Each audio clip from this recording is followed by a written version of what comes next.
The story of Jesus, the son of Mary, or Isa ibn Maryam, peace be upon him. In 1947, a Bedouin found old Essene scrolls in caves near the Dead Sea, which he almost burned for fire. But why are these disciples of John the Baptist unknown in the Bible, and who was their awaited Messiah? Long ago in Nazareth lived a pious rabbi called Imran, who grew old without a son or heir. Coming from Aaron's priestly line, his offerings were belittled, so he called on Allah in prayer. Imran's old wife Hannah also longed for offspring after she saw baby chicks being fed in a nest. She vowed that if she bore a child, she would let it serve in Jerusalem's holy temple as a guest. Allah answered their prayers, but sadly, Chief Imran died before his daughter Maryam was born. As Hannah had promised, after weaning Maryam, she left her at the temple when the day dawned. It was unknown for a girl to serve the temple, but Maryam was a perfect girl full of grace. They cast a pen lottery, and Zachariah won it, to raise her as a guardian in her father's place. Prophet Zachariah was married to Maryam's aunt Elizabeth, or Eliasbeth, and taught her for a pious reason. Being a carpenter, he built her a hidden prayer room, where Allah nourished her with fruits out of Caesar. Even though he was nearly 80, Zachariah prayed for an heir, until an angelic vision left him stunned. Angel Gabriel, or Jibrail, appeared, and told him that his barren wife Eliasbeth would give birth to his son. He was told that his son would be a prophet called John, or Yahya, meaning one quickened to life. As a sign, he would lose voice for 3 days and communicate by signals when pregnancy blessed his wife. Maryam was now in puberty and constantly worshipped Allah after her work was done, but one day she was frightened by Angel Jibrail, who came to announce news of her son. Seeking refuge in Allah from the stranger, she was given strength by Allah to stay calm. She queried the miracle pregnancy, but accepted Allah's word and would come to no harm. Worriedly, she went to visit her aunt Eliasbeth, whose baby bowed towards Maryam's womb. Being his cousin, Yahya would herald Isa as Israel's chosen Messiah and make room. Yahya was born with great jubilation and grew up in the desert, simple and altruistic. Believers with him awaited Isa and were known as the Essene or Isai in the Qumran district.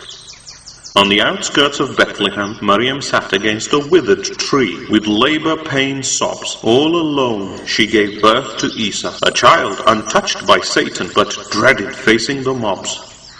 Allah eased Maryam's worries by causing a freshwater spring to flow and ripe dates to fall. Astonishingly, her baby spoke to her, telling her to fast in silence and not to speak to anyone at all. When the townsfolk saw her, they cried, "O sister of Aaron, how could you do such a sin?" But Maryam silently pointed to her baby, and he defended her as a truly astounding thing. Baby Isa said he was Allah's worshipper slave, a prophet sent with a book, all blessed. He would pray, give charity, and be kind to his pious mother, so to follow him was best. An angry mob accosted Zachariah at the temple and accused him of siring Isa and being unclean. They martyred him by sawing him in a tree by the altar, but Yahya was safe with the Essene. Maryam had to escape to Egypt and fled with guardians from the family of Zachariah. Isa would grow up there in safety up until travel back to Palestine became freer. Isa grew up as a shepherd in the Arabian wilderness, a pure and wise youth. Allah gave him the Injil, a holy book to call the children of Israel to truth. When 12-year-old Isa returned, he explained the Torah insightfully, and the rabbis initially took him for a sage. But they cast him out, accusing him of being Maryam's illegitimate son, and he moved to Galilee until he came of age. At 30, Isa performed miracles by Allah's permission. Like loaves and fish to thousands he fed. He cured the blind, lepers, and the possessed, and gave life to clay birds and raised the dead. Isa angered the Zealots, Pharisees and Sadducees by exposing them all as fake and greedy. He told them to worship Allah properly, not to pervert God's laws and to feed the needy.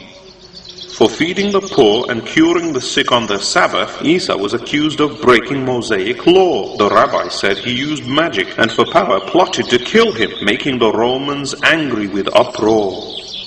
Prophet Yahya was beheaded for speaking the truth in front of the incestuous Herod Antipas. Yahya's disciples, or Hawariyun, would now serve a new teacher of righteousness and aided Isa's task. The helpers asked for a miracle, and a Ma'idah table descended with food from the sky. They ate from it, but Allah said an unheard of punishment would befall those who would deny. Isa taught his disciples the Injil in Aramaic, and they witnessed real miracles and not illusions. But when he revealed his ascension and a prophet to come after him, Judas became disillusioned. When Isa told them he was sent to confirm the Torah and guide the Jews, not destroy Rome by coups, and that an Arab prophet called Ahmed would reveal God's final message, impatient Jews blew a fuse. The priests denied Isa as a fake Messiah and vied for his blood, but couldn't identify him from the poor. So for 30 pieces of silver, Judas Iscariot said he'd betray him and switched sides to aid the zealot war. Isa was made aware of their plot by Allah and prayed to him to remove this calamity. Allah comforted Isa and told him of his plan that a disciple would take on his identity. At the Last Supper, Isa asked his disciples to volunteer to be crucified with Isa's transformed face for the honor of joining Isa in heaven. The youngest one willingly agreed to take Isa's place. Judas brought the Romans to the Garden of Gethsemane, where Isa used to pray. Isa hugged his tearful mother and left her in the care of Isai helpers that day. With lanterns they searched for Isa, but the substitute stepped out and said, "I am he." Isa's body was put in a sleep-like stasis, and 2 angels lifted him to the second heaven stealthily. They took away the silent substitute disciple and humiliated him in trial after trial. He remained extremely patient. Even Pilate washed his hands of him, feeling riled. The remaining disciples did their best to spread the Injil, but their end came soon. As for Judas, he committed suicide by hanging and was found with his guts all spewed. The authorities passed the death sentence to quell rebellion, and the rabbis appeased. They put a crown of thorns on the substitute's head and lashed him to his knees. Nailed to a cross, the dignified substitute breathed his last, and even Maryam cried. The chiefs boasted that they had crucified Isa, but instead the brave lookalike died. The Isai were hunted down mercilessly, and the true message of Isa was suppressed. Nestorians and Jacobites pushed a warped Pauline creed until the Quran gave redress. It angers Allah that people call Isa the son of God, or worship him in a trinity. Isa and Maryam were human. Allah raised Isa up, and he will return aged 33. On the last day, Allah will ask Jesus, "Did you tell the people to take you and your mother as gods besides me?" Jesus will deny such polytheism or shirk, so any who worship him as a deity are liable for hell for eternity. When the world reeks of oppression, Allah will restore a pious caliphate, and Imam Mahdi he will send. The Mahdi will restore justice, and like Yahya, prepare the way for Jesus, who'll take over in the end. For in the not-too-distant future, Isa will return with 2 angels in Damascus with might to destroy evil Ad-Dajjal, the Antichrist, who will dissolve by Lord's gate without a fight. Isa will beseech Allah to rid the world of the hordes of Gog and Magog's rot. He will also tell those with him of their ranks in paradise, right there on the spot. The whole world will accept Isa as a Messiah and just leader and do exactly as he says. Life will be blessed under him, and livestock yields and fruits will be huge in those days.